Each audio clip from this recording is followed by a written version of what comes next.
এই আনন্দ উল্লাস প্রিয়জনকে কাছে পাওয়ার, ফিরে পাওয়া স্বজনদের দেখে পুষে রাখা আবেগ যেন আর ধরে রাখা যাচ্ছে না।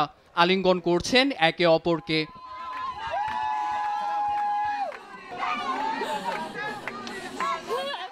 আসাদের অপশাসনের কারণে দেশ ছেড়ে যাওয়া মানুষের ঢলে মুখরিত সিরিয়ার আন্তর্জাতিক বিমানবন্দর। দীর্ঘ ১৩ বছর পর বিমানবন্দরটিতে অবতরণ করেছে কাতারের আন্তর্জাতিক ফ্লাইট। এই ফ্লাইটেই দেশে ফিরছেন শত শত মানুষ।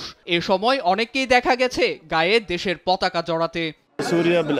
আমি একজন পুলিশ কর্মকর্তা ছিলাম। ২০১২ সালে সিরিয়া ছাড়ার পর আর ফিরতে পারিনি। ঘরে ফেরার এই আনন্দ ভাষায় প্রকাশ করার মতো নয়। আমি বিশ্বাস করতে পারছি না যে দামেস্কের আন্তর্জাতিক বিমানবন্দর হয়ে বাড়ি ফিরব। ঘরমুখো মানুষের মুখে আনন্দ দেখে নিজেদের সফল দাবি করছে বেসামরিক বিমান চলাচল কর্তৃপক্ষ। এ সময় সকলের প্রচেষ্টাকে সাধুবাদ ও কাতার প্রশাসনকে ধন্যবাদ জানায় সিরিয়ার বেসামরিক বিমানের পরিচালক আসাদ আল সালিবি।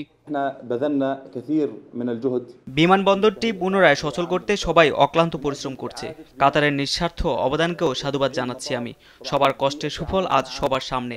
দামেস্ক থেকে শারজার উদ্দেশ্যে প্রথম বিমানটি ছেড়ে গেছে, আর দোহা থেকে এখানে কাতারে প্রথম বিমানটি এসে পৌঁছেছে।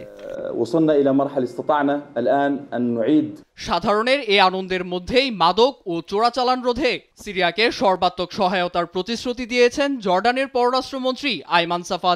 স্থানীয় সময় মঙ্গলবার দুদেশের পররাষ্ট্র মন্ত্রণালয়ের এক বৈঠকে সিরিয়ার পররাষ্ট্রমন্ত্রী আল সিবানিকে এ প্রতিশ্রুতির কথা জানান তিনি।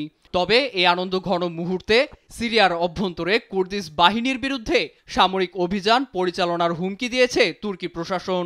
মঙ্গলবার সিএনএনকে দেয়া এক সাক্ষাৎকারে হুঁশিয়ারি দিলেও এর কারণ খোলাসা করেননি তুর্কিশ পররাষ্ট্রমন্ত্রী ফিদান। এর আগে একই সুরে সন্ত্রাস দমনের লক্ষ্যে সামরিক অভিযান চালানোর কথা বলেন তুর্কিশ প্রেসিডেন্ট এরদোয়ান। নীরব দাস, নিউজ ডেস্ক, দেশ টিভি।